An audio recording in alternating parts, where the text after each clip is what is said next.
Hi everyone, welcome to SideQuest 22 of High Scores, High Stakes, the podcast that's constantly making announcements, but nobody ever pays attention to them. I'm your host as always, Mr. Luvva Yeah. Luvva, and with me is my co-host. Evening, love. It's Tomahawk here. More side quests. More Yay. SideQuests. I love SideQuests, I'm not going to lie. They Oh, seem... look, it's so good. These are my favorite Yes, little detox. Just like can play our own things on a great length of time. We're not bound by these weekly deadlines. It's things you it's love to great. see. But as much as give you like 8 weeks and I'll be craving competition again. Like, but for now, I think we've earned this bit of a break now. Yes, yes, and it is a well-earned break. Whilst these require a lot more research on our part, the Hmm. actual putting together of the podcast seems a lot more streamlined when we come to our side Exactly. quests. Um, but speaking of side quests, what are side quests and what is High Scores, High Stakes and who the heck are we? Well, High Scores, High Stakes is usually four friends playing each other on PlayStation Gaming Challenges. Each week we pick a new game. Each week we play through a challenge on that game as we compete in our league table. Winner of the challenge gets 3 points, second place gets 2 points, third place gets 1 point, and fourth place gets no points. That is how we usually do it in our season, but in our off season, what we do is we talk about absolutely everything gaming and PlayStation related. And this week is no exception, Tomahawk, because this week we are talking about the recently aired Sony State of Play Yes. that was aired on my birthday, believe it or not. On my That's right. birthday. It was. Sony brought the fire as well on my birthday. But before we get into that, we do have housekeeping to do, Tomahawk. People are probably wondering, I've been listening to this for a while, where can I find you? In fact, last week's episode, we actually got a message from what I can only assume is a human who said, "Is there anywhere we can find you boys on the internet?" Why, dear listener, of course there is. Direct your browser to highscoreshighstakes.com.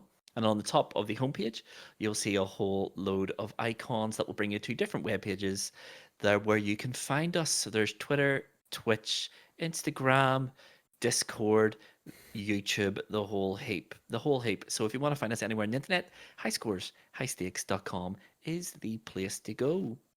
Look at that. Tomahawk's got his Instagram. Oh, that's the homepage. That's My it. goodness. That What is a the beautiful homepage site and it is. optimized perfectly for the little handheld on the go Optimized. microblogging. It's fantastic. Optimized for everything. Phone, tablet, PC, you name it. That website looks top tier on it. So do get yourselves over there.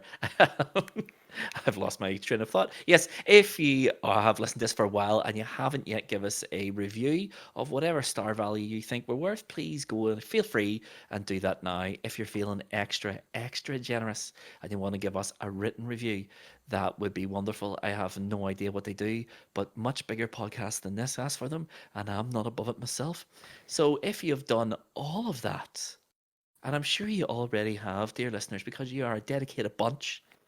The last thing for me to say is Tomahawk. What are you playing? I can't stop playing Final Fantasy VII.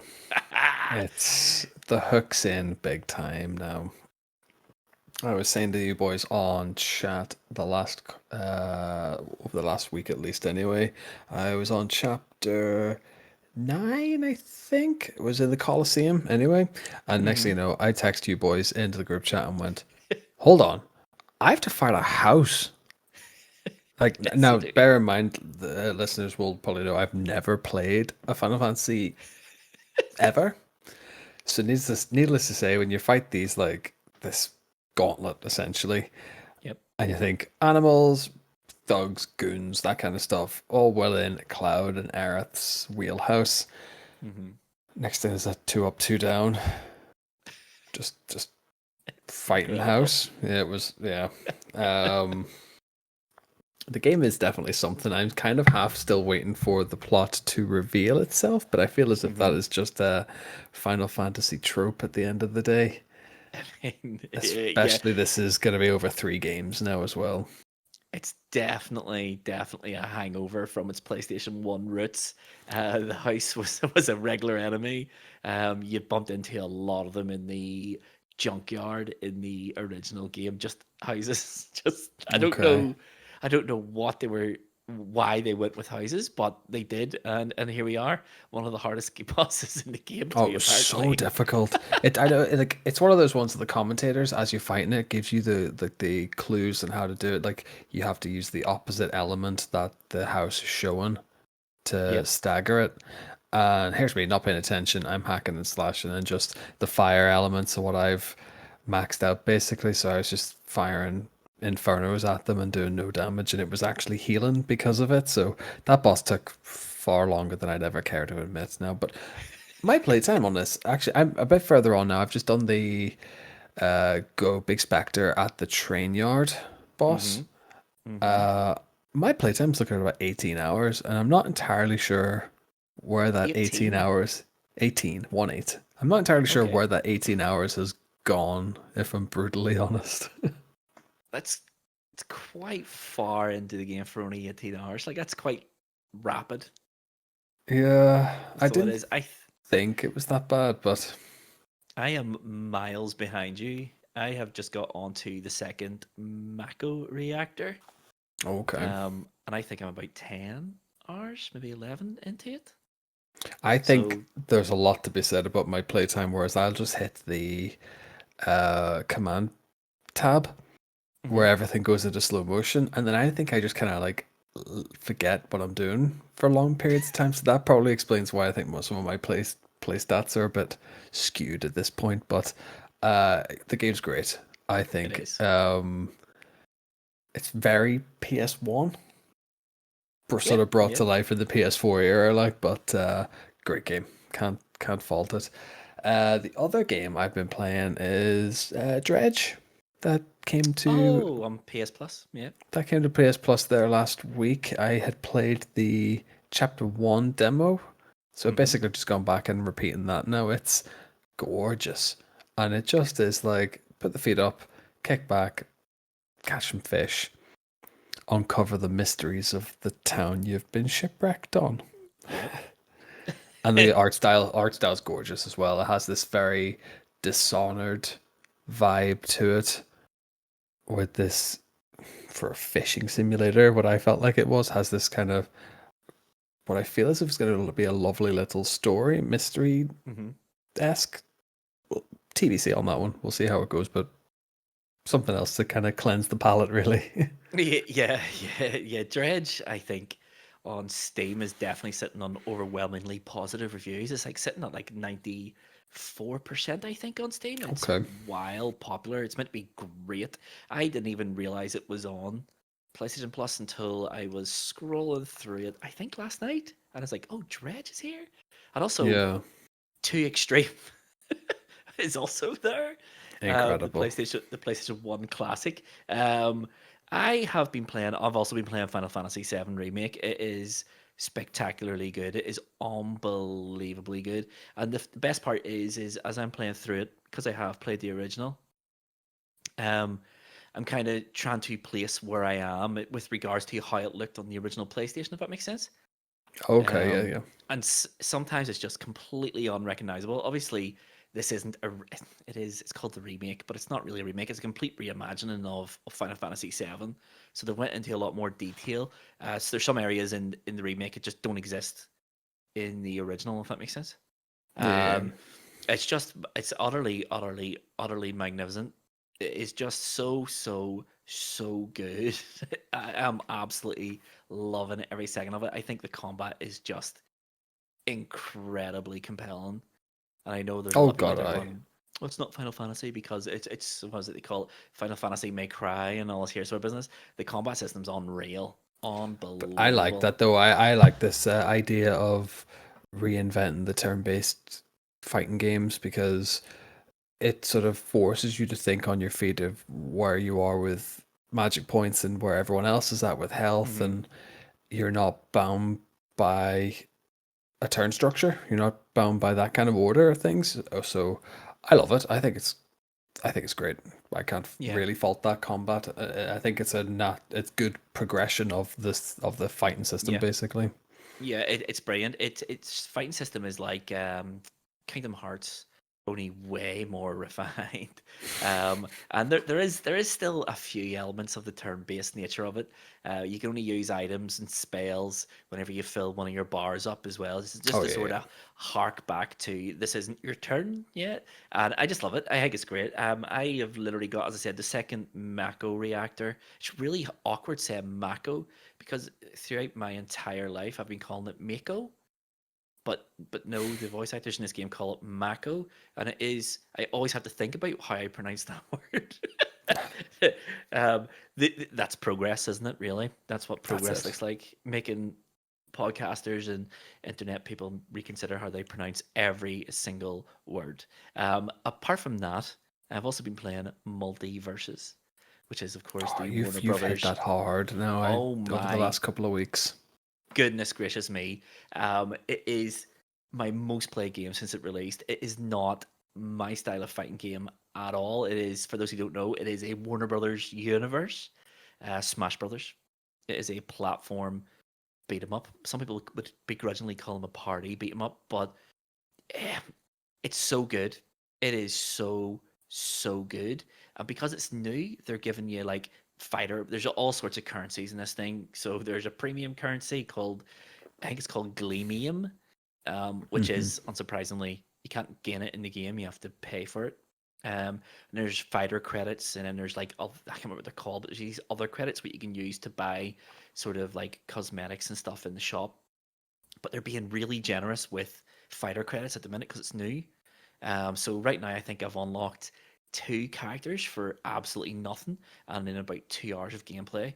But Oh, nice. the fighting system in it is just way deeper than Smash Brothers. I've never enjoyed Smash Brothers. I remember playing quite a bit at university with Smash Brothers Melee, aging myself there a wee bit.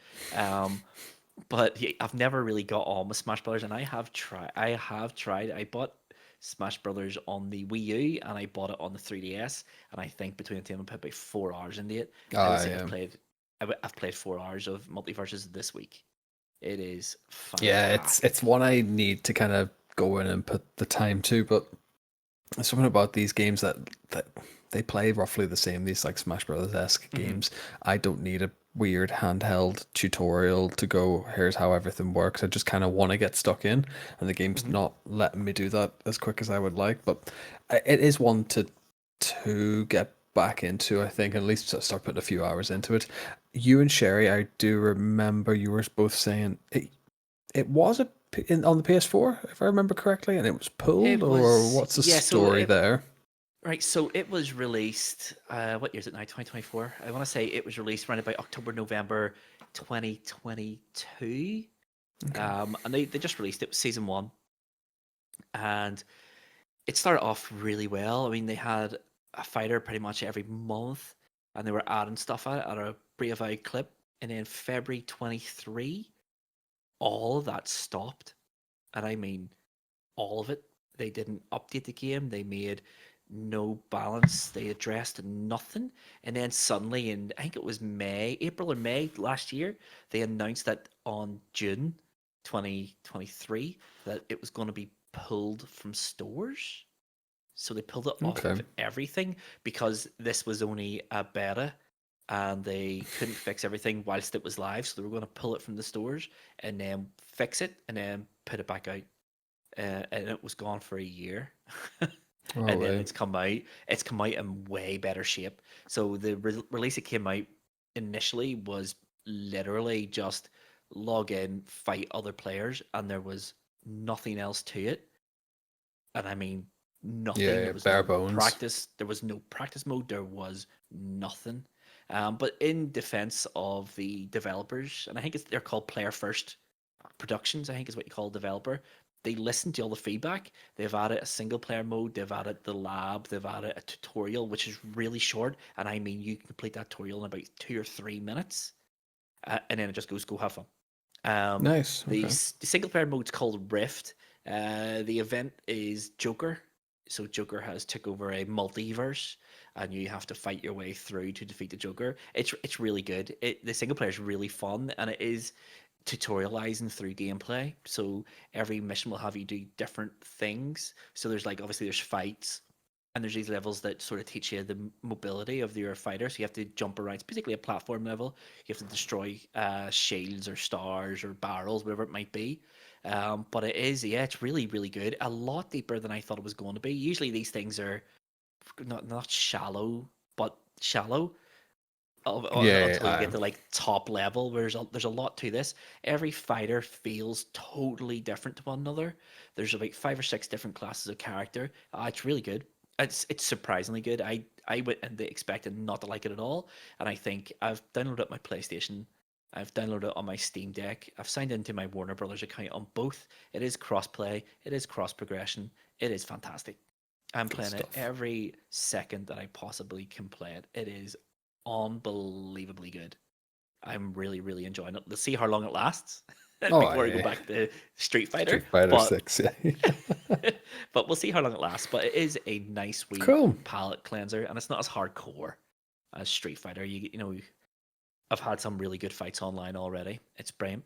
I'm really enjoying it. But yeah, Nice that's enough one. about that.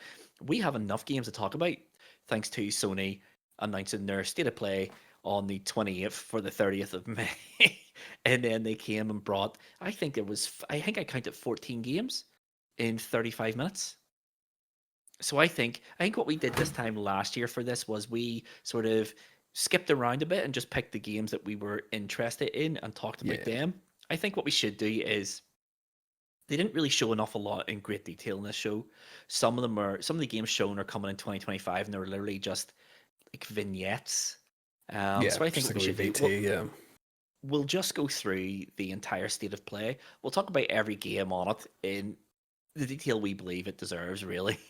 And I think what we could do is at the end, we will give it a little review score. So I'm not talking 1 to 10. I'm not talking about 1 to 5. What I'm talking about is S tier to D tier.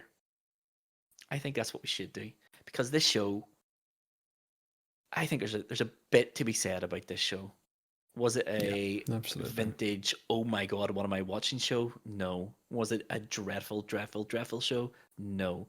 But I think enough of this beating around the bush. Shall we get to Sony's 2024 State of Play? Let's do it. Let's go. Right. I've written 16 games. That's not right. 14, isn't it?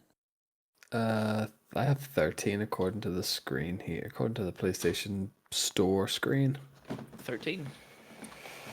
No, Uh, that's what I thought it was. until yeah, I have Until Dawn, Concord, Astrobot, Silent Hill, Marvel Rivals, Behemoth, Dynasty Warriors, Path of Exile 2, Infinity Nikki, Ballad of Antara. Oh, yeah, you're right. You're right. I counted.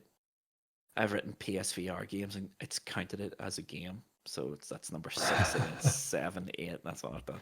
Okay. Okay. Okay. There was a The moment danger there of where auto numbers. I think there was a moment there where I think I froze, or at least on my screen you froze, but you must have just kept talking. I didn't even notice your phrasing, to be honest with you. That's all right. I think you were like going Talking from about the end of multiverses. basically, and you finish as soon as you finished that, and I think we went into talking about what we're chatting about the show. I think then I just was like waiting for you to kind of kick back in again, but I think if you're grand on your side, then I just be fine. Yeah. Yeah. Okay.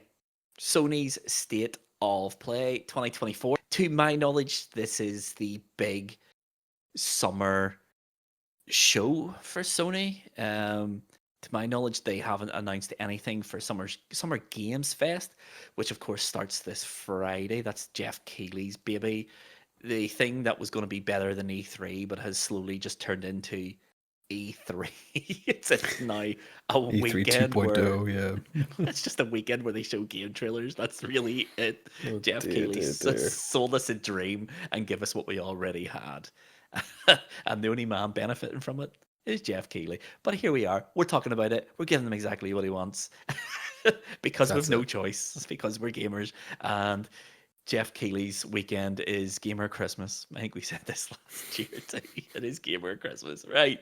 So, so as I said, so Sony, yeah, this show was 35 minutes long. They did not show 14 games. They showed 13 games, and the first one of those games was Firewalk Studios' first game. It was, of course, Concord. Concord. So Interesting.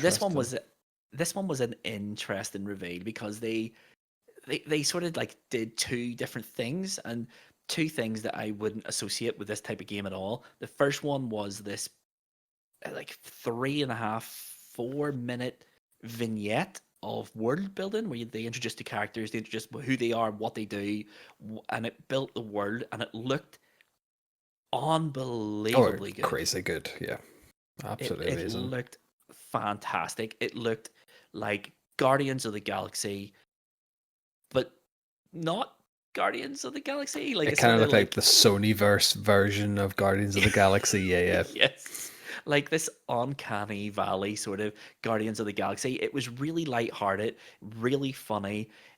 The animation in this vignette was just utterly incredible. Although one thing I did notice, I've rewatched it since, the lip syncing is ever so slightly off. Oh, really? Yeah, ever so. It's off enough that you notice it, but not off enough that it ruins your viewing pleasure of it. If that makes sense, it's just slightly I think off. that's probably a doing research for this episode. You start to like, when you have to look back at it to kind of make sure what you've seen and what we're going to be talking about. But it's not something I noticed in the moment. It is a long way from a beautifully rendered zero gravity burger. I will say that much Yes, from last year's showcase. it Uh, is. but that, yeah, as you say, that world building, it had like, I think looking back now, it had these sort of clear signs. You had this sort of lovable rogue, you had the mech character, you had your sort of human lead, and then you had your big brute character. So, Mm-hmm. Mm-hmm. and then you had the sniper, like a ranged type character. So, Yep. looking back now, the signs did sort of point to the bait and switch. Really, it was a PvP at the end of what is what it ended up becoming. But that's not Yeah. where I saw that trailer going. It was there's too much narrative in it for it to go just a PvP. But Yeah. It was a strange one because when I was watching that video, I was like, oh my goodness, this looks amazing. This looks like it could be like a Guardians of the Galaxy, single player adventure. I'm on board because the Guardians of the Galaxy game, I think I said on this podcast, I loved it. It just went on for far too long, and I mhm. would wholeheartedly play another game in the vein of Guardians of the Galaxy if it was a wee bit more succinct with its storytelling. I thought that's what this was going to be, and then the vignette ended. Went back to the developers for a little bit of a chat, and then they're like, "Here's the big gameplay reveal," and the gameplay reveal was it's a 5v5 hero shooter in the sort of vein of Overwatch. Yeah. And I don't know about you, but at the time I was got it because this was Oh, not absolutely. not what I was expecting it to be. Certainly not from that video. It looked like it was from two different games almost, or almost as if they were making it to be this single player adventure. And Sony went, well, actually, we don't have a shooter. We need a shooter. This is a shooter now. Yeah, It's it's the weird as well. Like even the 5v5, I was like going, why are they like it felt like they were trying to reinvent this because we've like over the last few years it seemed to be going 4v4, 3v3, and now we're kind of adding the lobby sizes now to back into fives, which I thought was Mhm, a bit strange, but uh de- it will depend on pricing. I will probably give it a go, mhm. but not wasn't my bag based on that. It felt like a bait and switch, really. Yes, that's a Yeah. really good way of putting it. Yeah, the vignette made it look like something that it wasn't. I mean, I liked Overwatch. I played Overwatch 1 quite a bit. I really liked the gameplay loop. I really liked the way that every character, it was like sort of asymmetrical, where you built your team and everyone was completely different. You were getting to firefights with characters who were completely different from yours. It's not like Call of Duty where it's all purely skill based. There's no Mhm. twitch. There's some twitch reflexes required, but and I like the idea of Sony having its own in-house first person shooter, which is what this is. Yeah. But yeah, I just thought it was going to be something different. The only thing about it, as you said, pricing I think is going to be key for this thing. Um, they made some massive promises on the rewatch of that. I missed some stuff. So they obviously this is a game as a service. This is the second game as a service that they're going to release after Helldivers 2. Are they going to go the this is 34.99, get the base game up, we'll update it for free, and then have like seasons, so like season passes where you can buy a Yeah. season pass and get sort of new stuff. They revealed very little of the gameplay other than it's 5v5 and it's a hero shooter and everyone has different skills and abilities. They did talk about every character has equipment and the equipment is persistent throughout the entire game, so you can drop exploding mines, but bubble shields to stop you from getting damage, healing pods, and all sorts of business.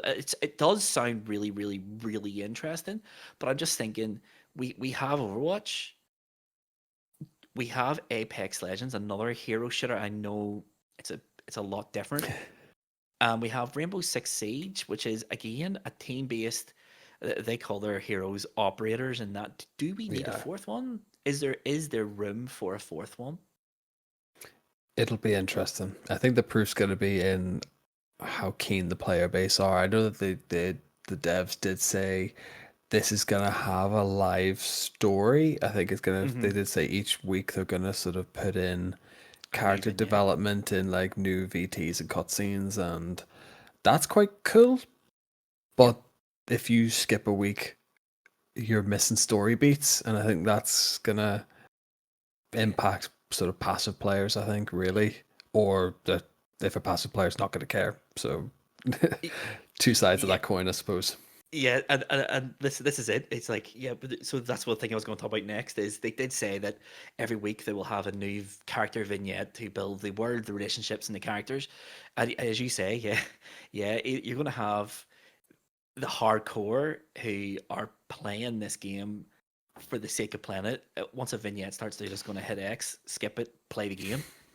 You'll have the casuals who may be interested in the story, but maybe miss a week, and then all of a sudden they've missed one. Is there going to be a gallery in this game where you can watch missed vignettes?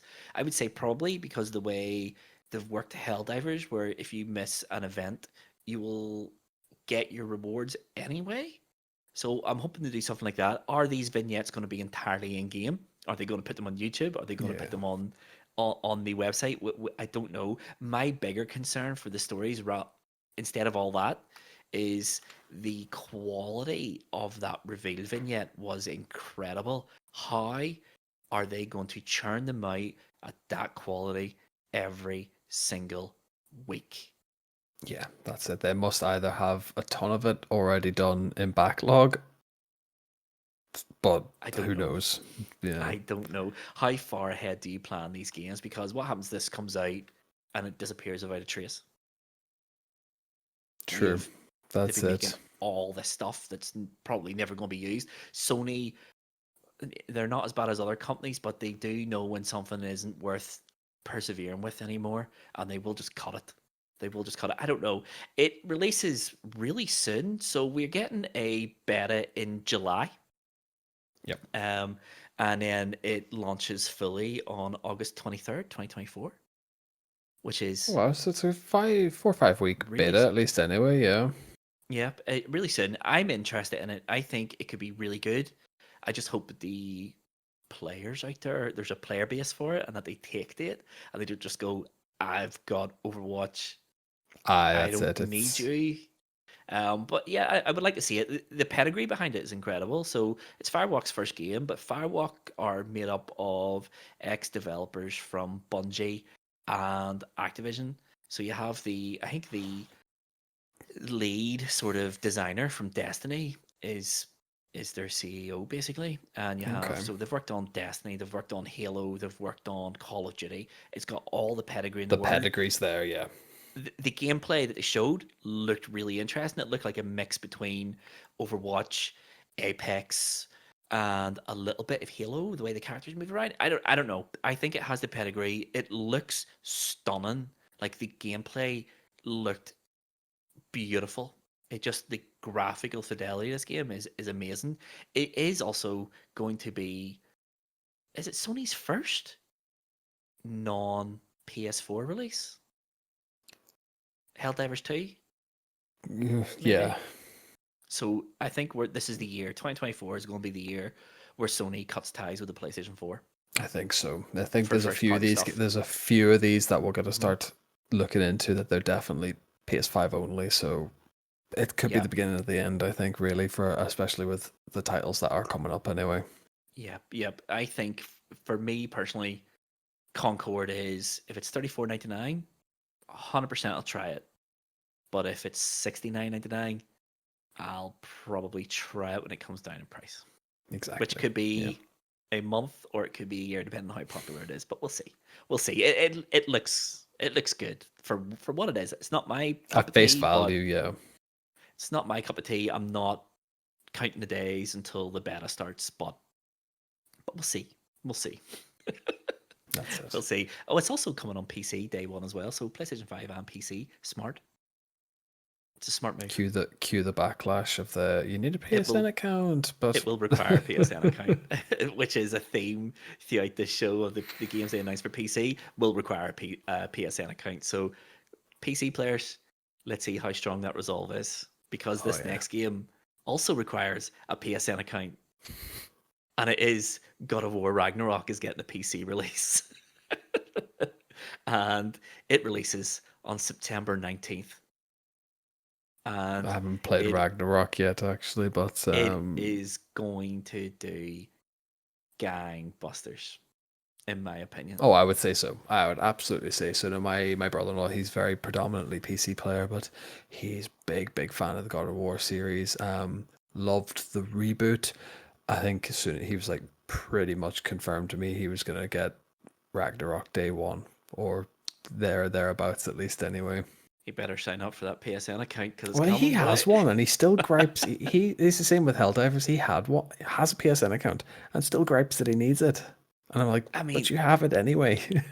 what do you want? I play on PC. I have an Ubisoft account. I have a Warner Brothers account. I have an Xbox account. I have a PlayStation account. I have so many launcher accounts. I have a BattleNet account for Overwatch. That's the nature of PC gaming. Everyone, every games company is looking at unique active users, and that's the new metric. All these companies are going to have their own Yeah, launchers, and if you want to play their games, you're gonna have to bite the bullet and sign up. I don't see what the issue is. It's a one-time deal. It takes 2 minutes to sign up for an account. Once you sign in for the first time on that game, you never have to do it again, that's it. ever. And it just happens automatically. You'll get your platinum trophies, folks. Sign up for it. Ragnarok is great. It is one of the most critically acclaimed games that PlayStation have ever released, let alone on the PlayStation 4 and 5. It's just, yeah, I've not played it myself. It's one of those games I like, I'll get round to it, I'll get round to it. Haven't got round to it yet. But no, some of the features they've been shown as well show that I think it's Nixies is the company that's in charge of all the PlayStation sort of PC ports. They've put some work into this. It has, higher frame rates. It has higher resolutions. It has ultra widescreen support as well.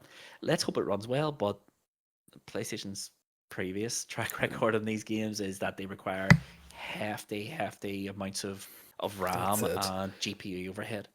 And this looks like it's sort of the way forward as well because we've had Helldivers, we've had God of War original has gone to PC as There's well. there's so many games now. So, And then Ghost of uh, Tsushima was the most recent one as well that went yeah, over, and apparently it runs yeah, spectacular on yeah. PC. I've heard that. Yeah, there's so many games. Spider-Man Miles Morales, you have Helldivers 2, God of War, the 2018 version. There's Ghost of Tsushima. They've got tons and tons and tons of games now.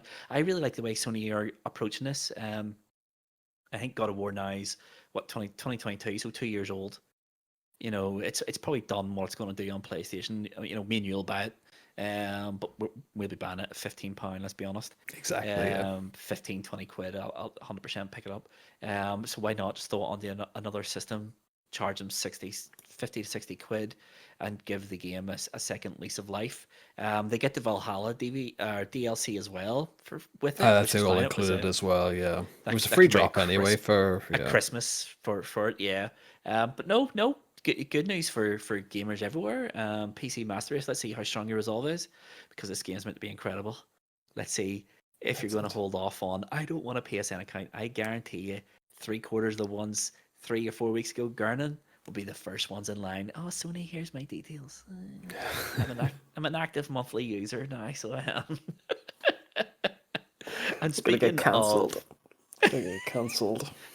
Speaking of active users, here's a game. The third game on the list is a game that I haven't seen a new version of since the PlayStation 3. I'm no doubt in my mind. People will correct me right now in the comments underneath this podcast. It's Dynasty Warriors. Um, I mean, you know exactly what you're going to get with Dynasty Warriors. You're going to get This you versus about 10,000 people all at the same time. It's a this hack and got me pretty slash. hyped. I'm not gonna lie. Oh, really? Have you ever Well, played I Dynasty mean, Warriors game? hyped in a kind of purely nostalgic way. I played the only other Dynasty Warriors I've ever played is Dynasty Warriors 2. On PS2? Yeah. Yeah, okay.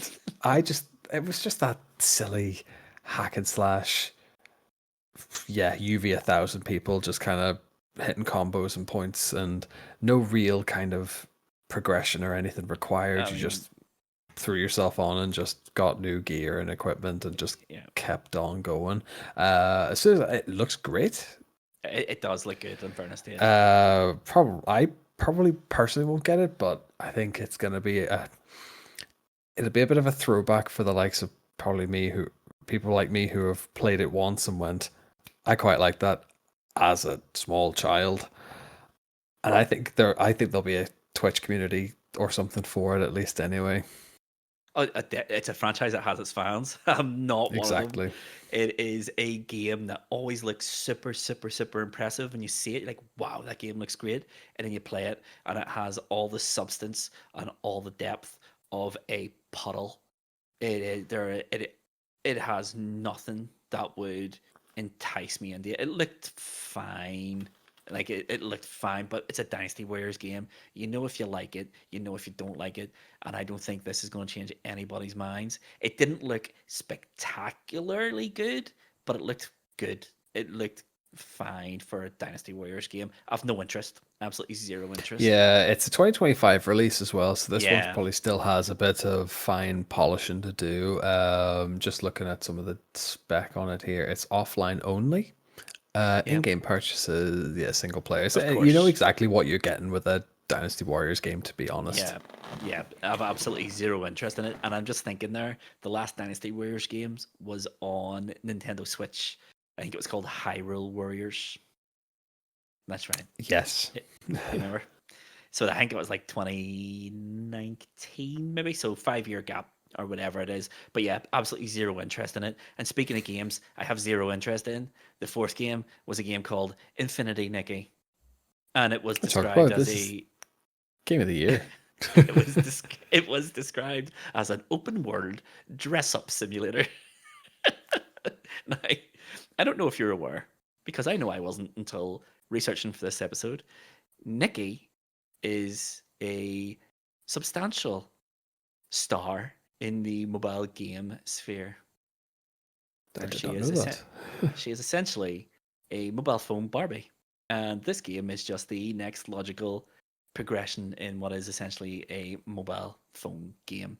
It is open world, it is free roaming, and the emphasis is on making Nikki wear these wonderful outfits, and they do look wonderful. One thing I will say about this game is, if I know it was only said, I think it said in engine, but if the game looks like the way it looked in that trailer, it Yeah. looks magnificent. Like, it is a beautiful art style. It has a little bit of like watercolors look to it, kind of like Xenogears It has that Yeah, style yeah, of yeah. look, but it I looked just, beautiful.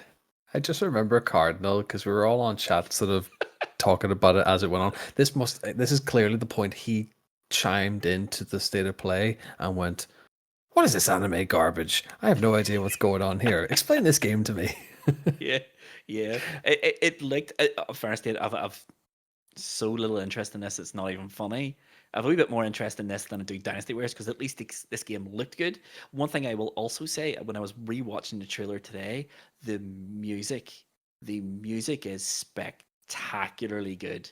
And the only thing, and I have it written down here in my notes, is this music would be perfectly at home in a 3D Mario game. It sounded so Nintendo, and it just fits the whole Yeah, theme of the game so well. This whimsical, light-hearted. This could be. I think this game will get its audience. It will. I know for certain my two wee girls would love this. They would love this. So they would. there's But a yeah, lot it's of games on. There's a lot of Nikki games. I didn't yeah, realize. I'm just kind of scrolling through here. Oh yeah. dear. I was like, what is this? And I researched it today. There's loads of them. Loads of them. It's crazy. She is this international super gaming star, and we have never heard of her. That's how so far out of our sphere of Fair. interest she is. But yeah, the trailer ended with well, it said test in quarter 3, 2024. I'm presuming that's a beta test. So It looks like there there it's will be a beta beta to this. test. Beta test end of this year. 20 again, another 25 release as well. So there's not enough there to go and show you what's actually happening on console anyway. As you said, it was Yeah, all in engine stuff. But if it looks that good in engine, I can't unbelievable. imagine it's going to be too far off from Yeah, whatever finished product's going to look. I think it's going to yeah. look great, just not our cup of tea, to be No, no, honest. not at all, not at all. Although on rewatching it, and I do have one more note on this, then we'll move on to game number 5. The very end of it, there was like this woman, and they have this conversation. It was very ominous. All the watercolors were out. It was a black background, and this woman was talking to Nikki. And it struck me as like a almost like a Dark Souls boss vignette. And Okay. it did hint at there actually being a game in there Like a rather than just threat as such, yeah. yeah. And I wonder if it's going to have combat. I've no idea. It looks like it's going to have combat. Um, it looks like it'll be a really good game. I've no doubt in my mind. Infinity Nikki will find an audience on PlayStation. I've no doubt in my mind. It's going to be massive Yeah, in Japan, isn't it? It's going to it'll be be huge. massive in Japan. It'll be like Hatsune Miku or whatever. Um, it'll be massive in Japan. It will get its audience in America and Europe. She's just everybody's new waifu. That's what Nikki is. And speaking of everyone loving a game with good combat, game number 5 was Ballad of Antara. I know that you said in our chat this was one game that caught your eye. I wishlist it. It's free to play, but Already? I have wishlisted it, yeah. So I'm going to keep an eye Yeah. on this when it came up. A free to play Souls like. I'd just straight away signed me up. The art style looked incredible. The gameplay, Mhm. not an awful lot on it, to be honest, but this one just kind of has a air of mystery to it. It it kind of had this like sort of God of War 2018 environment feel to it. Mhm. I'm just looking at a few of the screenshots here, and some of the boss designs just looked, that weird and wonderful um, skull with tons of feather textures and stuff. Uh, Yeah. it didn't give an awful lot away for story wise, No. but I thought I had a wee Google into it, and then it was like, yes, this will be free to play, which wasn't mentioned Not at all. in the trailer or anything like that. We just got 2025 Ballad of Antara. Yep. They Yep. didn't really go much further into that, and I went, oh, that just the music and the kind of that blend from in-engine cutscenes to tiny bit of gameplay. I went, Mhm. that's done enough just to pique my interest, and Yeah. as soon as it came available, I was like, "Bing, wish list. Let me know when that comes out, and I will play that for a few hours." Yep. Yeah. I'm not going to echo what you just said. Yes, it's a Souls-like. It's free to play. It looks great. The only notes I have on it is 2025 date. It looks amazing, and the creature design made me think Bloodborne. Yes. It looked like that skull creature you could have been in Bloodborne. You take out the any boss of Bloodborne, put that one in, it would look right at home. But yeah, no, it's a game I'm interested in. It's a Souls like. It's free to play. You've got absolutely nothing to lose with giving this one a go when it comes out in 2025. I'd imagine Q1 2025. The gameplay looked pretty polished. It looked pretty far along. I would dare say Q1. Yeah. Let's We had go. early doors, I think. Then I'm just looking as well. I have the PlayStation State of Play window on the store open up as well. This one looks Hmm. like it's a three-player, potentially three-player co-op as well. So it just says three network players. That's all the spec it gave. So that to me says there's a co-op element, like kind of like Elden Ring it does at the minute. Maybe a drop Hmm. in, drop out type situation. If there's an open world format, then for free you're not losing, really. You're not losing anything on it. I'll be definitely giving it a go. I didn't realize they were already on the store. I'll be wishlisting that as well to get a wee message because it's a game I could probably forget about, Quite but easily, yeah. it's a game I will definitely try when it comes out. Um, Now let's talk about games that I won't be trying when they come out because they're PlayStation VR games. And the first one was Sky Dance's Behemoth, which got a release date fall 24. Um, yeah, Not a do you have anything to chance. say about it?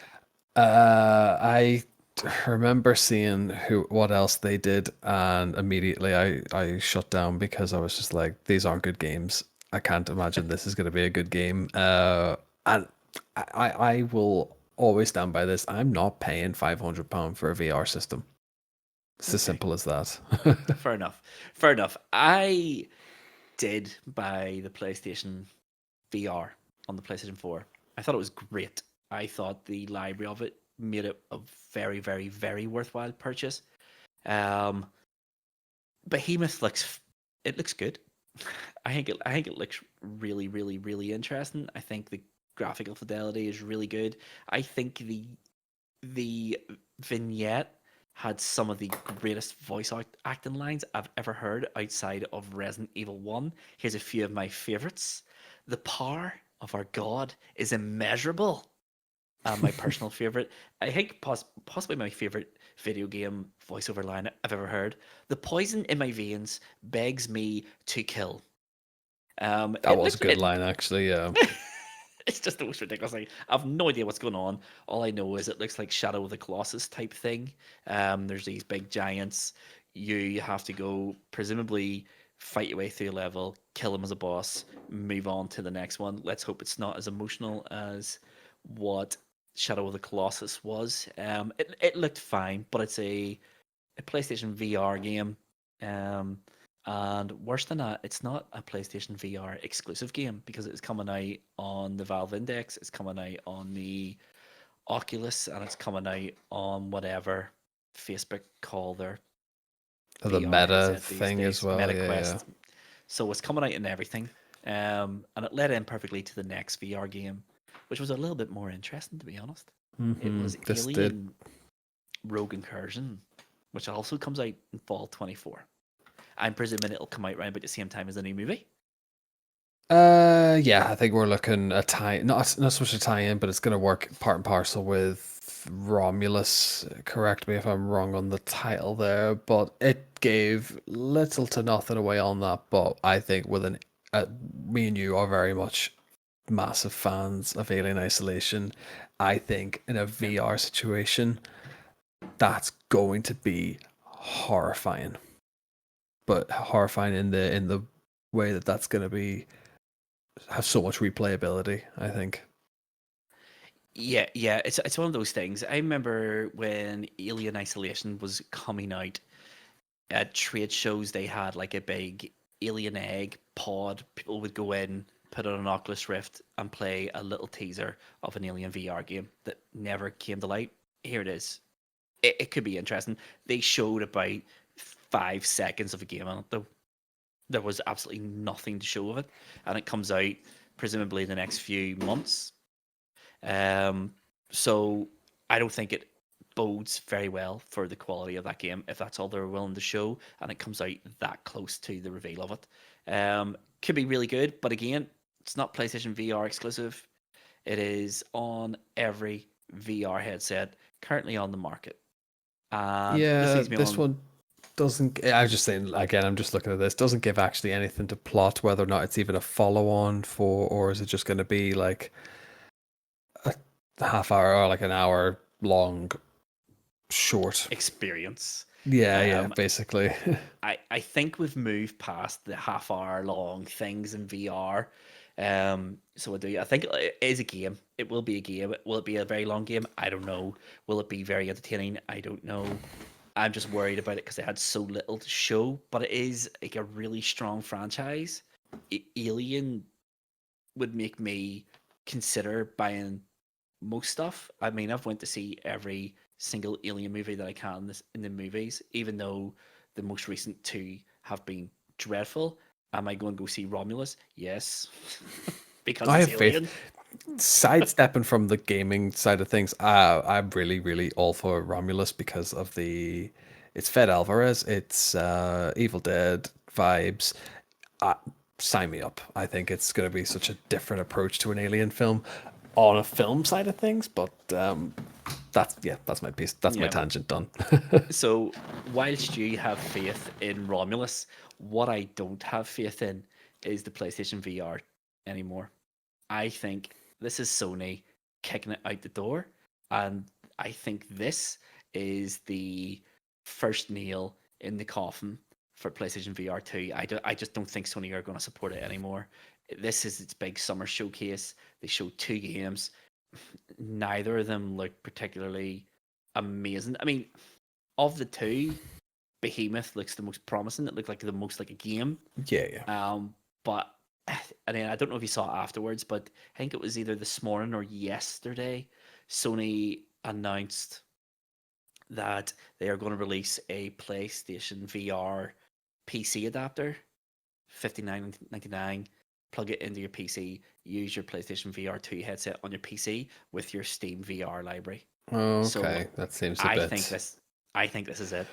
If they're not I supporting it on their own system and they're like, oh, you just use it on everyone else's systems, I think that they've give up on it. Really, yeah, I think this is it. I think Sony have went on the wall. This is was it a the. gimmick? Was it a gimmick maybe that I they've don't. let run for too long, or I don't believe so. I owned the PlayStation VR. I thought the PlayStation VR, Sony. I think when they announced that, I think it was like, I want to say, it was E3 2016 maybe, and they came out and goes like, "This is a new platform. Please look at this like our PlayStation. This is a PlayStation One sort of release. This is new. It's an emerging technology. We're going to give it a go." I thought the PlayStation VR 1 library was incredible. I thought Sony really did give it a good old college try.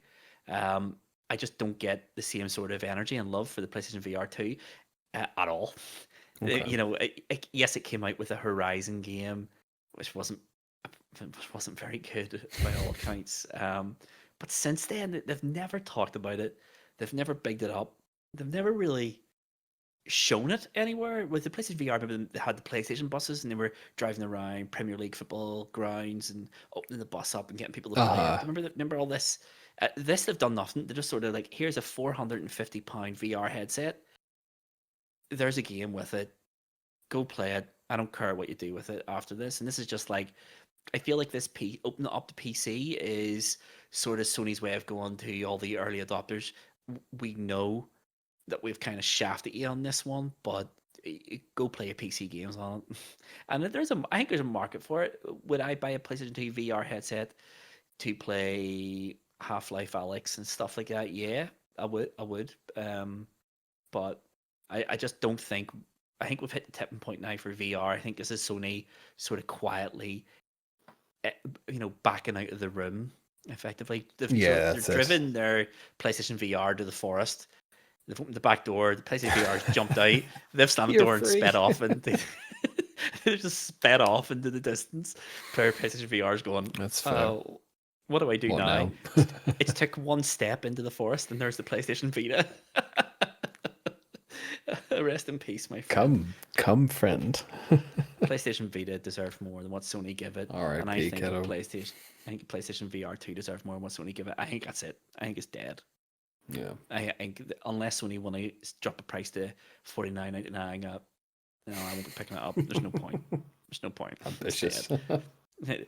The indie developers will be the ones shouldering the burden to make that a worthwhile purchase for the adopters, just like the Vita was, and that's just it.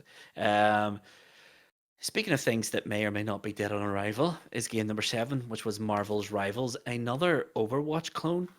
Personally, I think it's weird that Sony would open the show with their in-house first-party Overwatch clone, and then 15 minutes later show Marvel Rivals, which is an Overwatch clone but with characters we all know and we all love. And I just thought it was strange. Marvel's Rivals had a beta. I think it was either tail end of last year or start of this year on PC. By all accounts, it's a great game. By all Yeah, it accounts, looks great. It I've is. seen some pretty good gameplay on it, and I've seen some pretty good, like, people have already like kind of broke the game really with some of the Yeah, characters in it. But yeah, I quite like the look of it. I'm always a bit funny with how sometimes the games, obviously like Disney has Marvel, and Marvel, they are quite a closed network. So whenever a game gets licensing for it, they take this kind of weird and wonderful approach with like costume and character looks and stuff mhm. like that. I think this one actually has a nice tasteful look. It's nearly like more to the comic books as opposed to this like own interpretation of things. Yeah, And the character roster just looks so stacked. yeah. It does. There's a lot to like about it. I personally think that it showed really poorly. When I first watched that, I was like, "I this looks awful." It looked like I can't remember what the game was called, but it was a third-person MOBA with like gods, like Smite. Reminded me of Smite. But the more I've looked into it, the better it sounds. I just don't think it showed very well. I thought it was weird it was showed at all, but I just don't think what they showed was particularly captivating. Since then, I've been like yourself. I've been, what's this game look like? What's the gameplay actually look like? There's loads of it on YouTube and stuff like that, on Twitch and stuff like that. It does look really, really fun. By all accounts, it is Overwatch. It is apparently Star Lord is just Tracer and things like that. But yeah, I think the big review for this one was number one, it's coming to consoles because up until this point, there's been no mention of console release at all. It was a PC exclusive.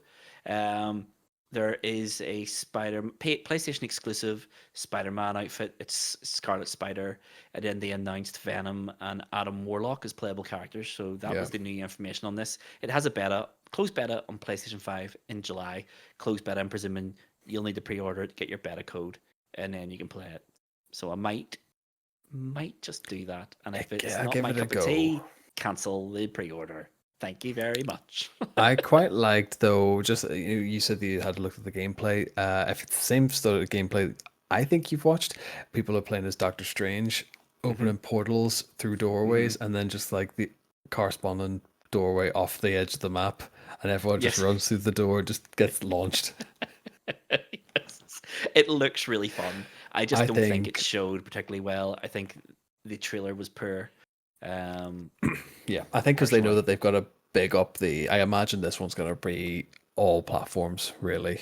So I have a feeling that Yeah. Sony are going to go in strong with their first party and then go, oh, look, but look, here's what else is coming to console as well. But we're not going to Yeah. talk Yeah. too much on it.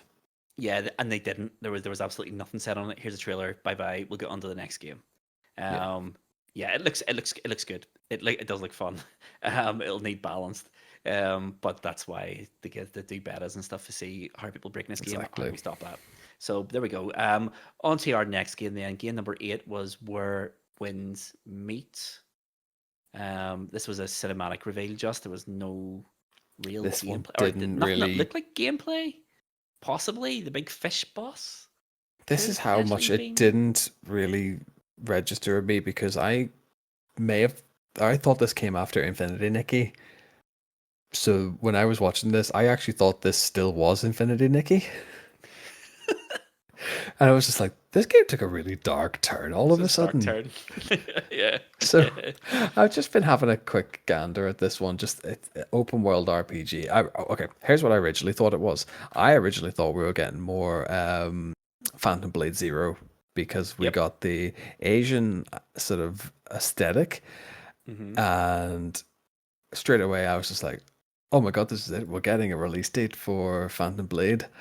And then it just wasn't Phantom Blade, and I got a bit disinterested.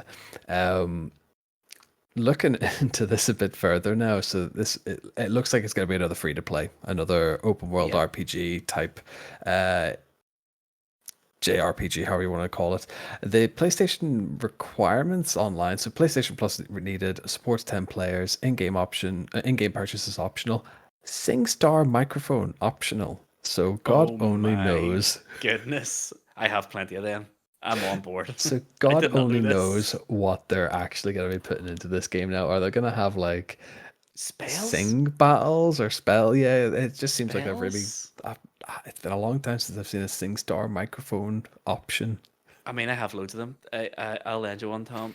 If it's Unreal. I free to didn't play, I realize might give that. it a go. Like, Yeah, I thought it looked really good. Personally, I got Neo vibes from it. I thought it looked like a Neo style Souls sort of game. Now the more I hear about it, I realize that's completely wrong. But there's it's not an very early awful lot. doors. Yeah, it just says create customized character progression using a unique Eastern combat system. uh, by Wuxia, martial arts and chivalry tales originating in China. Yeah, it seems to have a bit of a mixed bag of sort of what to expect on this. It kind of is, I think it may sort of lend from that Neo side of things with maybe a bit of Souls-like combat, but yeah, there wasn't an awful lot in this one. Again, here's me. I Yeah. wasn't paying attention. I thought it was Infinity Nikki still at this point. So. Yeah, yeah, no. All the trailer said was in development for PlayStation 5. That's all it said. I think this is just a game that's maybe already on early access on PC or something. I was like, yeah, this is coming to console, just whenever it's ready. One thing I want to say before we move on is the very end of that trailer has your two boys fighting in midair in the bamboo forest. Just give me Crouching Tiger, Hidden Dragon sort of vibes. I mean, that's it. It looked good. I thought it looked good. And speaking of games that look good, the next game was Until Dawn, the remake. I think it looks great. Solid. I think it Yeah. looks really, really, really good. Funny enough, I was talking to a few of the boys in work about this, also big Until Dawn fans, and he was like, I just don't think it looked massively different from the original, or maybe he's just misremembering it. And then goes, right, here's this, and we put the stills from each game and the original launch trailer side by side. And he's like, oh my god. Hmm. It's not a remake anyone asked for, but bloody hell, it's a remake I Yeah, think we're definitely going to play. If it's a case of £10 for the upgrade, sign me up. If it is a full price re-release, hmm. probably not. That's the only thing. See, I, I've got a couple of things to say about it. Number one, the trailer had a really awesome Eagle Eye Cherry cover. Save Tonight, awesome, totally right, right up my street. Um, the big thing I noticed is it's just called Until Dawn. It is not Until Dawn Remastered. It is not Until Dawn Remake. It is called Until Dawn. So I don't think there'll be an upgrade path for PlayStation 4 owners at all. I also don't envision this to be a full price £70 game. I stand to be corrected on that. I think this is going to be like a mid tier 35.99, 39.99 game. I think it's being called Until Dawn because I mean its release date here was fall 2024. I've been saying this all along. This is going to release simultaneously with the movie, which shows one of two things: Sony have no confidence in this remake, or Sony have all the confidence in the world in the movie, and they want the game and the movie to have the same name Just for to brand recognition. maximize. Yeah, yeah, yeah. Yeah, I think it looks brilliant. I think people who say it doesn't look much better than the PlayStation 4 version, I would urge you to go online and type in Until Dawn comparison pictures, we all remember Until Dawn looking so realistic because it was at the time and it looked amazing when it was Yeah. released. But when you compare this remake to the way the original one looked, it is night and day. It is a Oh God, huge graphical I've upgrade. It is got incredible. I have the two pictures here. There's one of the clown Hmm. mask. Hmm. And this new one just looks more, it just looks so realistic, so look lifelike, and it Yep. just looks more grotesque. Whereas Hmm. I still remember the PS4 version looking like a rubber mask. Yep.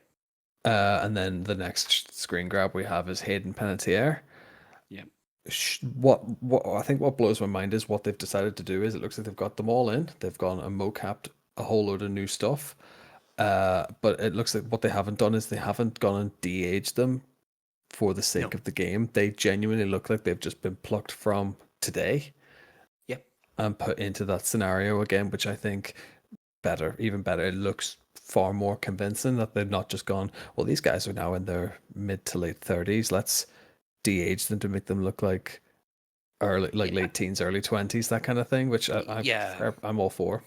Yeah, me too. The story of this game is so easily changed. It is the 20-year anniversary or the 10-year anniversary, I suppose it would be 10 years ago, the original release. It's the 10-year anniversary of the death of those two girls from the start of the game. That's how you build it in. That's why they all look older.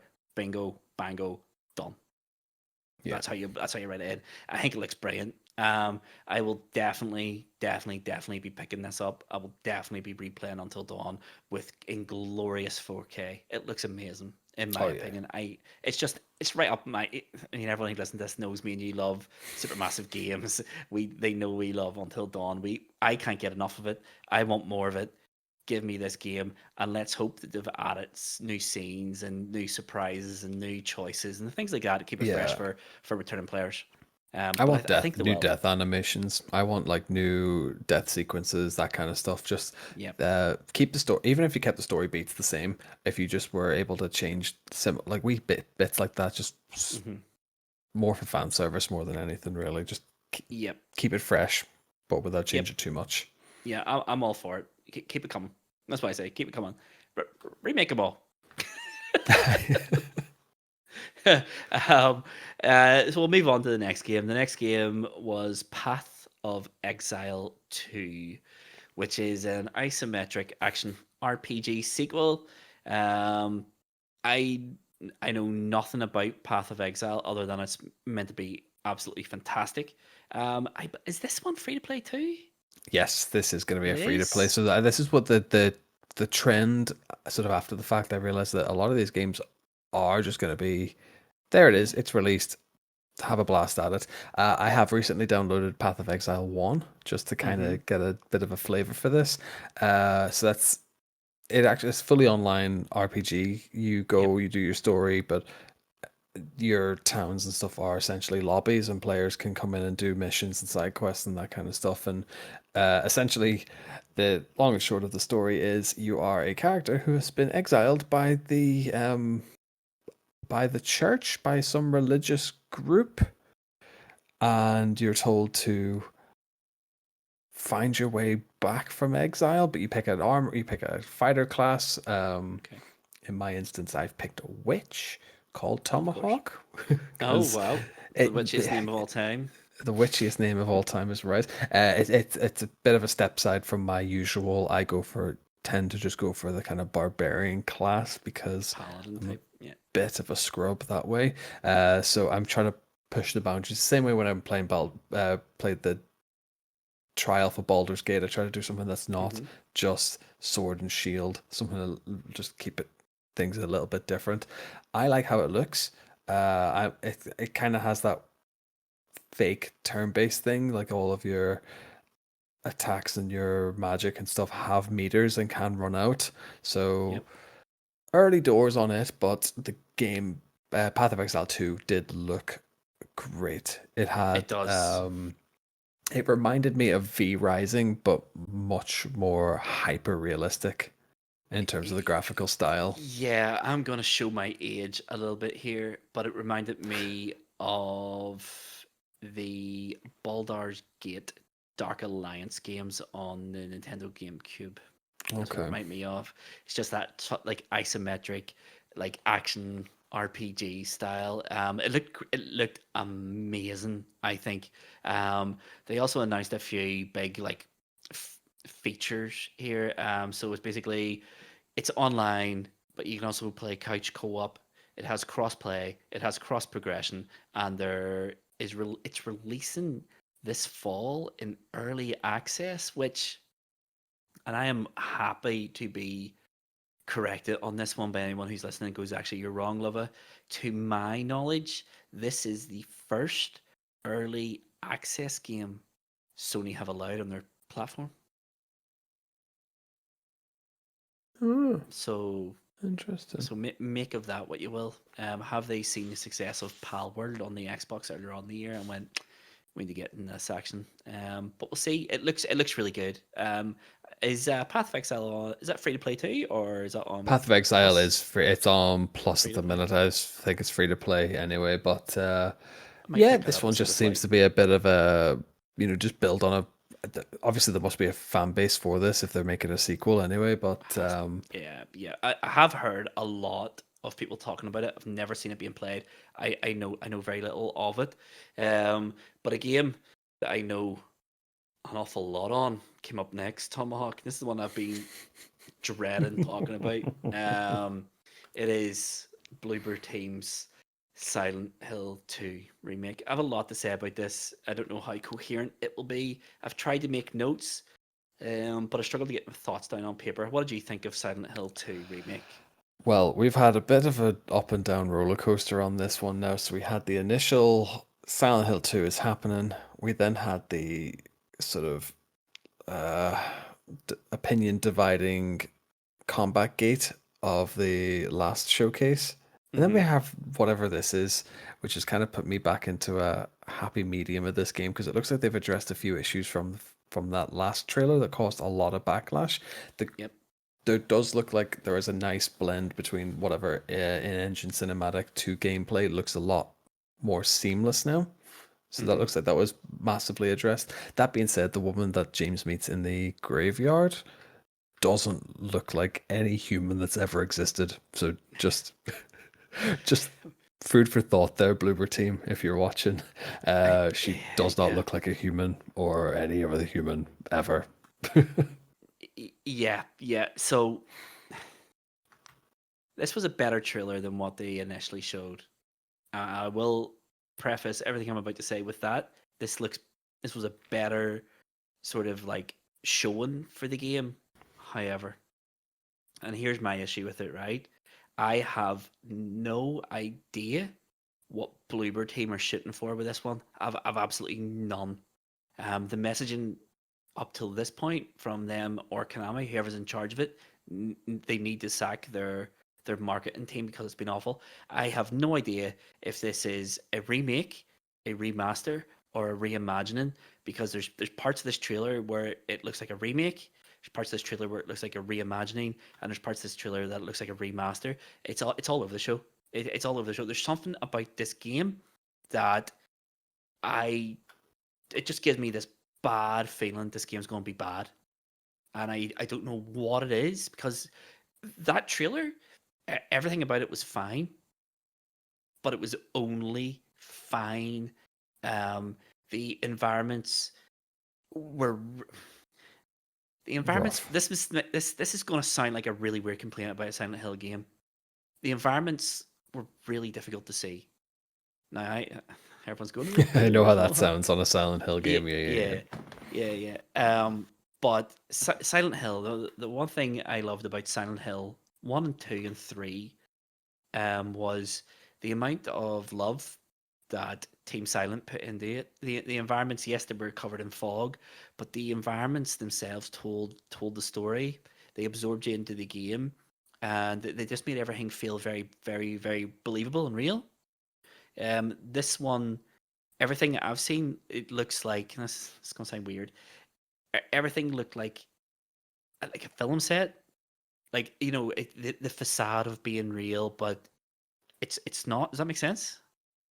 Yeah, it all just seems a bit too prop Precise. looking and perfect. Yeah, yeah. It's almost I'm looking at the screen grabs just as we're talking about this just to get a feel because I kind of get like Alan Wake remaster vibes with some of the set pieces, which in that lends to this whole. It's told from a what writer's is it? perspective, so everything looks neat and perfect and has a place in the world. But they just look like set pieces. They don't look like a world that the environment also tells a story. Which I get where you're coming from. I've seen nothing that suggests to me that the environment tells a story. On the same token, it looks like Bloober Team have played through the game and took a screenshot of every room in the game and went, "This is where this goes. This is where this goes." It just seems very soulless. I don't know what it is about this game. I really, really, really, really want to jump on board and go. I want this game. I do want this game, but I don't want it because of what Bloober Team have done to it. I want it because it's called Silent Hill 2. Well, we And have a I'm release torn. date. This one was the W- one. This one was the big one. That the last showcase, we genuinely thought that they gave a 24 release date, then Yep, went in development for PS5. Now suddenly we have the 8th of October as the a 8th of October. definitive date. Yep, Um, I will also say £60 on the PlayStation Store for it's. this I mean, yeah, it's a fair enough price. I is, think. I mean, yes, in this sort of day and age, but like my fear is, and we've talked about blooper teams on several episodes about this. If this goes bad, this is like how Blair Witch went. This will be 199 on the PlayStation Store Yeah, in 6 months, 6 months after release. yeah. I stand Like by with it what I said about the last time I played Bloober Team. They have yet to make a really good game. They've made a couple. They've made. I mean, Layers of Fear was fine. average games, yeah. Um, the Medium was fine. The Blair Witch was an absolute unmitigated disaster. I've no faith in the team. From what I've seen of this, it looks fine. It looks like Silent Hill 2. It sounds like Silent Hill 2, but there's just something off with this. I get the impression that they have really Konami went, Capcom have Resident Evil 2 remake. We want that, but Silent Hill 2. And I don't think Silent Hill is suited for that. What doesn't help Silent Hill's case is that Resident Evil 2 looks miles better than it, graphically Yeah, speaking. The absolutely. graphics were all over the place. Some parts of it looked amazing, other parts looked awful. The Maria in the graveyard, I think her name is, I believe her name is. I'm struggling to think now. Um, her, her character model, man. The discourse online is, oh, she's ugly and all. I'm not talking about that. I'm talking about the character model. James Sunderland, who doesn't look like James Sunderland anymore, looked Looks like Cardinal great. Smith. He looks like It does Cardinal look like Smith. Cardinal. Cardinal Smith looked amazing in this. I think his character model looked really good. Um, but hers looked much lower polygon count. The texture work on her sweater, it's her sweater that gets me, man. The turtleneck looks like it's her physical neck.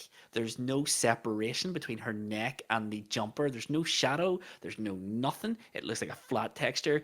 But I think if you saw her by herself, she would look fine. But when you have that screenshot of her and James, it it looks like a His crossover. like James's His is like way higher coat, quality. James's coat, his hair, his everything moves with the body. Where I'm just literally watching that first like 12 seconds. She just kind of looks like a insert like an character here. like an NPC in Grand Theft Auto. Hmm. They look like they're from two different games. It just nothing about this fills me with confidence it's going to be good. I don't I don't know if it's going to be good. I just don't. It's one I really want to play because it's called Silent Hill 2. My hope was that Konami had a show after this. It was a Silent Hill deep dive. I was hoping they were going to like announce like a master collection for Silent Hill that they didn't. They just talked about the actors, the music and stuff. The music is Silent Hill. It's the original composer. Sounds great. Um, it's got all the ingredients of a really good Silent Hill game, but I just don't think this is it. I just don't think. I think this could sully the reputation of Silent Hill 2. I'm just grateful Silent Hill 2 still exists. We can play it because I Yeah. just don't know about this anymore. I think this is going to be mid. I think this will get like mid 70s on Metacritic. Am I going to jump at £60 if it reviews 75 to 80? It's Maybe, when it's such a high maybe. stake for the reputation, and it's what I think what their message has been trying to do is rein this back. Is like, they've probably admitted that they've made some bad games in the past, and they're trying to like save face a little bit, but there's been too much There's back and forth of, well, they won't let us do this, or Konami are like restraining us yeah. in ways, and Bloober Team have shown in the past that they're not, maybe it's too big a project that they're not capable to need their handheld. There's a lot going on sort of in the development of this game, I think, that suggests that we're not on to a winner, and we're just going to be kind of back to square one with Silent Hill going, where does the franchise go? How do you fix it? How do you redeem it? I It's don't know. awkward. Like, it's an awkward spot Prove to us be in, wrong. really. And I do feel bad for Konami. Like, they're sitting I on don't this feel bad gold. They're sitting on for but they're sitting on a gold mine. They're sitting on this great franchise that has just been left to rack and ruin, really. And I get where they want to go with, by bring it back, make it modern, do whatever. But they're not doing it right. That's the problem. I have absolutely zero sympathy for Konami, none at all. I think all what Silent Hill is right now is their own doing. Um, the people always go, there hasn't been a good Silent Hill game in years, and there probably had there hasn't. I mean, they took this sort of position where they weren't going to make their own in-house Silent Hill games anymore. They closed down Team Silent and they started farming the franchise out to mid-tier to low-tier Western developers, and they ran it into the ground. Konami, to their credit, realized this, and at the tail end of the PlayStation 3 era, they thought, you know what, we'll bring out 2 and 3, and we'll remaster it. And then someone somewhere realized that they no longer held the data for either game. So Dear. literally, that remaster was made with a retail PlayStation 2 disc of Silent Hill 2, and they remade it from the ground up. That's why that collection was a disaster. I feel sorry for Bloober Team. I think the Silent Hill 2 direct afterwards. There was a lot of interviews with Bloober Team members. They seem to genuinely love Silent Hill. I just don't think that the team, they're not the solution. They're, in my opinion, another mid-tier Western developer. Yeah. And it's just like Konami have learned nothing.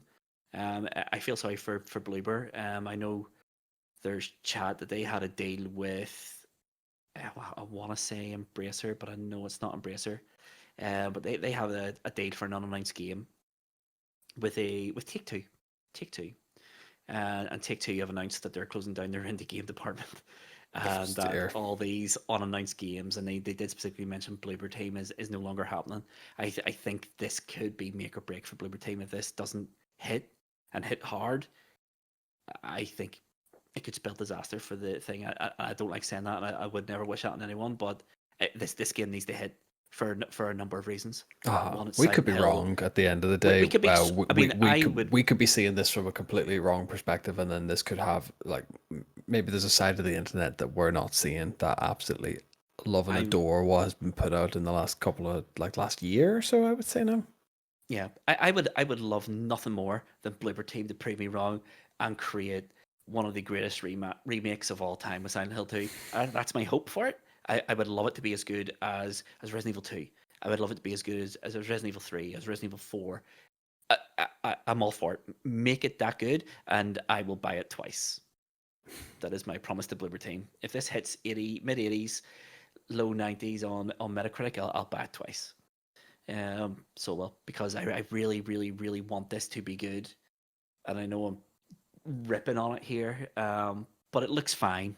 But I think it needs to be more than fine. This needs to be excellent, and I just don't know if they have it in them. I just don't know if they have it in them. But speaking of games that do look excellent, Tomahawk, we have Capcom bringing the fire to the Sony show, and they brought with them Monster Hunter Wilds with the world exclusive first gameplay trailer, and oh my god, Yeah. this looks so so so good. It is not even funny. It looks amazing, amazing. I mean, No, no, there's so much to it talk about this. There's so much. so good looking. Like I think it went from like cinematic into kind of like into gameplay pretty Hmm. seamlessly, and then just showed you like here's the combat, here's like the creature's aggression system works, and you attack one person, and then like the alpha will come and defend, and this like I've just again I pulling up screen grabs just as we're kind of chatting to have a look at this. They're like um your companion sort of system looks pretty good, like the actual like rideable Your mounts, mounts, yes. yeah. So like that they all have this like chocobo kind of look to them, as opposed to Yeah. just being like in Oh, your wee pads, Monster Hunter Rise. It's yes. not just like a dog, a oversized dog. This one looks like an actual mounted animal that you can uh go, traverse the whole map with. Oh, you can ride your dog and Oh, I know you can, but Rise. this one looks like an Yeah, actual like mount. beast. Yes, Yeah. yes, like He-Man's battle cat type thing. Yeah, they look Exactly. incredible. What I liked about that was, I mean, they've always had mounts. You know, mounts have been a staple in Monster Hunter for a long time now. But if you're on the receiving end from the monster you're fighting, you can call your mount. It will come, retrieve you, put you on its back, and give you the quick exit as well. There's just so much to talk about. You've mentioned a few things about the herds having alphas that will defend the herd. They talked about the advanced ecosystems, so there'll be creatures hunting each other. They just don't exist in these little sandboxes for you to slaughter. They will hunt each other. They will interact with each other. The graphics, the fidelity, the weather effects. I think in one of the trailers, it doesn't in one of the fights, a sandstorm comes, completely changing your Yeah, yeah, the visibility, topography and what you stuff can as well. Yeah. see, the topography, what the monster you're hunting can see, what it can smell. It changes everything. I am I am a new Monster Hunter fan, but I loved everything I saw of this, and it just looks awesome. And it's another 2025 game, but I think this could be quarter 1 because it looks really far along. Yeah, this Capcom, one we knew I think was a 25 release from the last teaser yeah, they said they put out. They pretty much early doors it said this was going to be 25 early, I think, but hmm uh yeah, it looks great. It has this pretty seamless look between the cutscenes to yeah. uh gameplay, and even there's bits where it looks like there's much bigger animals and much bigger beasts than what is the trailers have been shown as well. I've just seen bits where you're in that sandstorm, and there looks like there's a void in the sand tundra that opens up, and these four massive beasts are just sucked in. I think we're in for something that's probably, I don't want to say it's not going to push the system as like a whole for the I PS5, but I think it could be just it's going to show you what the PS5 I think is built for. Really, I think it's yeah, going to be close to it at least. I think it will push. Don't know. I think it will push. Um, there's a whole lot of moving parts in that trailer. You have all your creatures. You have the AI. You have the coding. You have the alpha particle effects from the sand. It's it's going to be pretty high resolution. It'll probably be dynamic resolution. It'll probably play at 60 frames per second because that's a Monster Hunter standard. Um, it just looks incredible. It just like I have so much faith in Capcom that they're going to deliver an absolute banger with this because that is just the last 4, 5, 6 years. Capcom have delivered nothing but bangers. They cannot miss. Capcom don't miss. Yeah, It just looks awesome, and it it's looks like a massive step away from. I know that Rise has this like particular anime kind of feel to it, and this looks like a completely different game altogether. This just has an air of like, and like you're on that sand crawler at the start. It actually mhm. feels like it's like watching the movie of Monster Hunter. I feel as Hmm. if you're just part of like this settlement that kind of is just caught in the middle of Yeah. the rest of the world around it, really, and it doesn't have it kind of yeah, it's just moving away from this like anime feel, which is kind of what annoyed me a little bit about Rise, or just one thing I Hmm. didn't connect with on Rise, at least anyway. But yeah, this one looked beautiful, and I don't think it was too braggy in what it was showing. It just was No. like, here's what we've got, and here's just when it's coming out, roughly. Here's the 25 window. Yeah. Enjoy. It's one of those games that has a massive following, like, and they're just like, here, we know what you want to see. You want to see what's new, and you want to see some monsters, and they showed it, and it's just brilliant. My only question is, it just looks so good. I wonder if it's running it because I know pretty recently Capcom announced that the RE engine would no longer be used because they feel it has reached its limit, and they did announce a new engine whose name escapes me. I want to say it's Over the Moon, but don't quote me on that. I wonder if this is running on their new engine because it looks far beyond what I think the RE engine can do. So I do. I wonder if that's what it Rex is. engine. Beautiful, Oh beautiful. no, RE engine, known as Reach for the Moon engine. Reach for the Yeah. Moon. Yeah. Yeah, I just wonder if it's running on their new engine. It looks spectacular. I am all in on it. I'll probably double dip on this game. Capcom, if I double dip in this, please, please, please remaster Dino Crisis, and I'll stop asking for it. I know they're listening to this. Not sponsored yet. Capcom, high scores, high stakes at gmail.com. Let's talk. And speaking of let's talk, Tomahawk, Terrible. let's talk about the last game that Sony showed. And this one is probably, well, there's no probably about it. This one is the most exciting game they showed. They kept the best for last. Um, it surprised me that they showed this because I didn't think we would see it again. But it was, of course, Astro Bot. I Let's think talk Astro Bot. this just looked incredible. Like the Astrobot Playroom was very much to me. I was just like, this is a lovely little tutorial to the PS5 system, the controls, Hmm. the DualSense. Here's how the game plays. Here's how the adaptive triggers work. And Astrobot, the Playroom as a game, looked great. It was a great wee platformer. Just real good intro to PS5. Hmm. What they've done, I feel as if this looks like they've just gone and put it on steroids and given them a full 80 level platform game Hmm. from quick Yep. reading on this. Yep. And the trailer was just riddled with so many Easter eggs that are just so too many to count, really. Yeah. Beautiful. So this is it.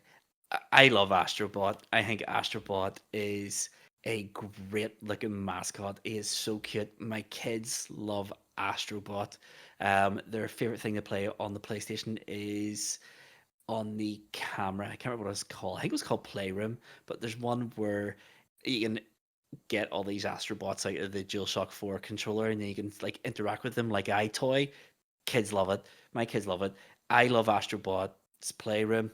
Amazing tech demo for the PlayStation 5. More importantly than that, it was just this amazing 25th birthday celebration for PlayStation brand. You had all the little Easter eggs, you had all the collectibles. I just think Team Asobi, you can tell they're in-house, it's in-house Sony in Tokyo. They get PlayStation.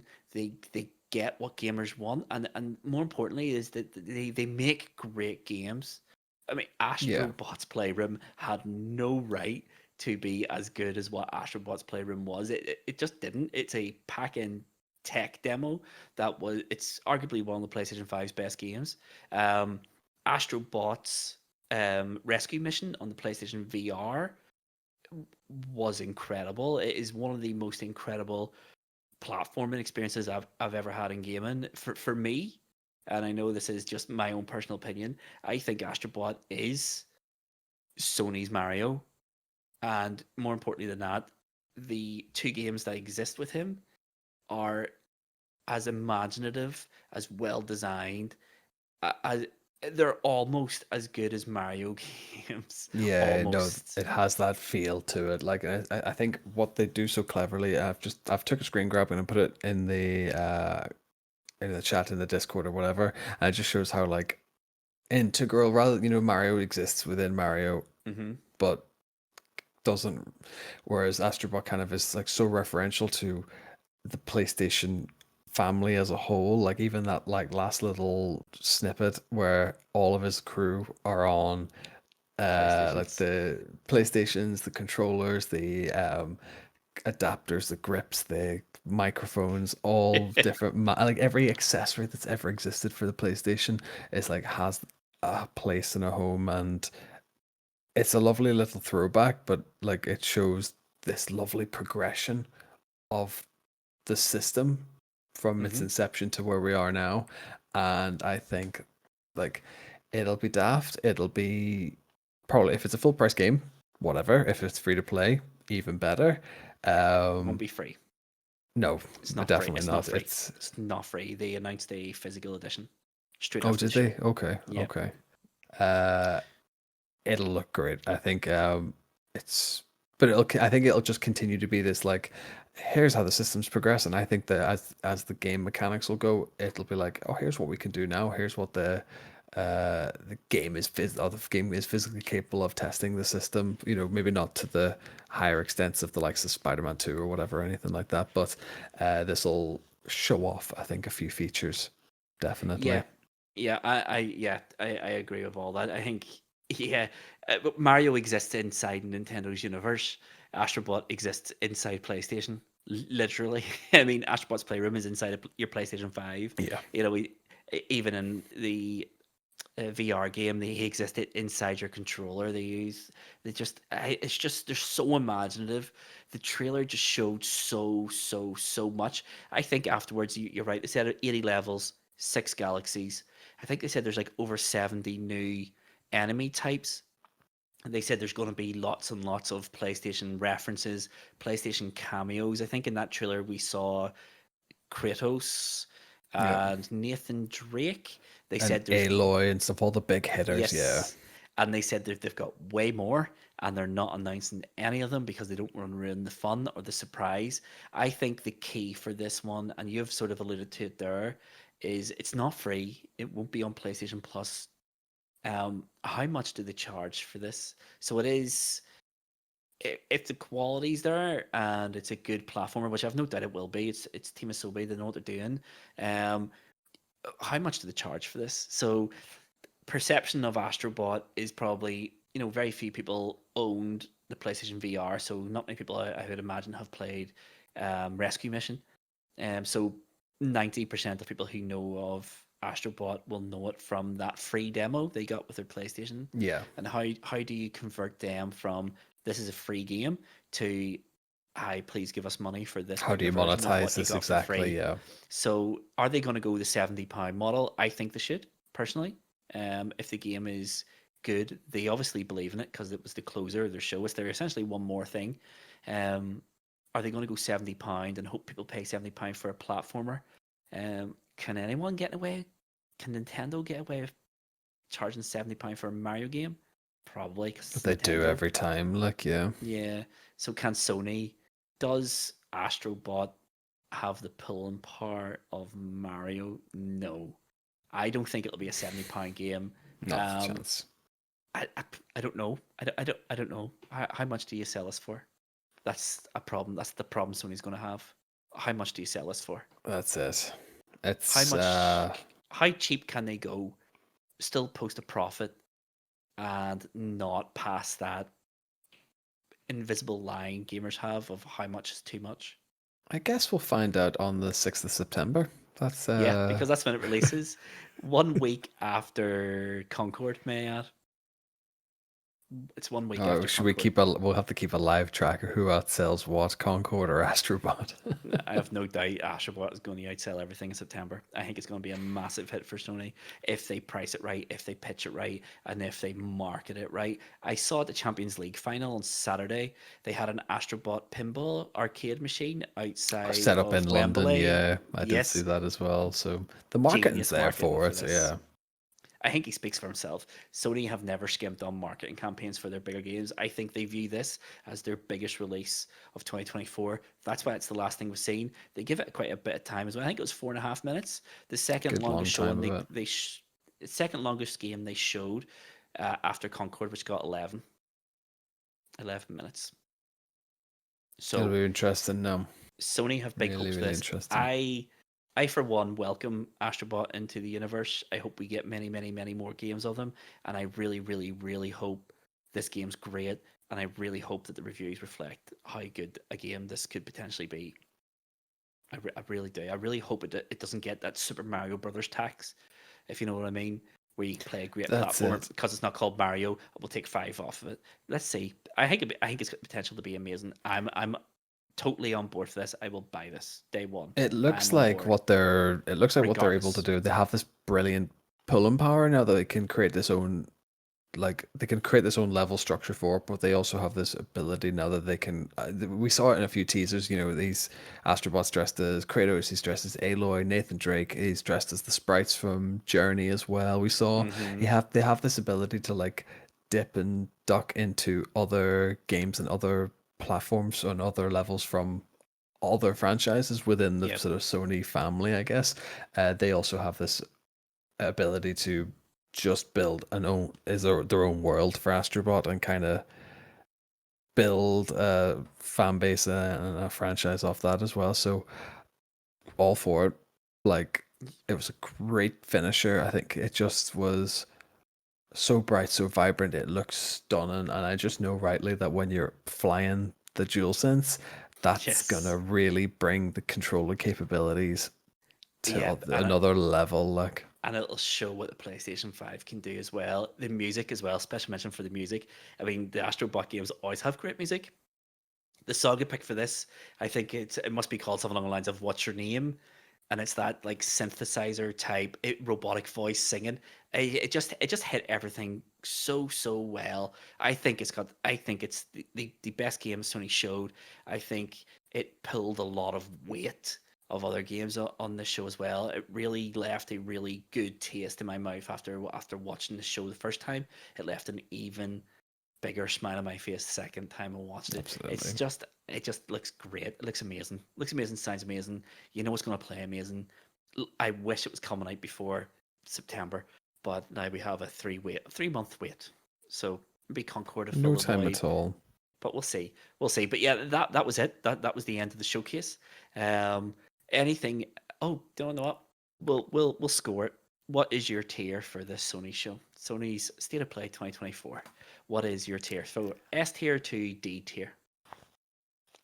Uh, initially C tier. Talking Mm-hmm. back on it now, Mm-hmm. I'm gonna give it a B tier. I think Yep. actually like breaking down everything and having a bit. We've actually probably talked a bit longer than have realized. A lot longer. Yeah. I'm gonna give it a B tier. I think it was a very pretty solid showing. Lots of known entities, and I'm all for free to play as well, which I think was heavily focused, and I don't think was highlighted as well as it should have been Yeah. Yeah. I think for a showcase. if a game is a free to play, I think you need to tell people it's free to play. I'm exactly the same as you. Before I watched it back, before we started talking about this, I was C tier. I thought a lot of misses. I thought a lot of games showed poorly. I just didn't think they just don't think they did enough. I'm expecting Microsoft to have a pretty good show this year. But rewatching it, it was better than I thought it was. A lot of the well, some of the games I thought looked really poor. Second view, and now that I've done some research and know what they're all about, yeah, they look better. A lot of free to play games.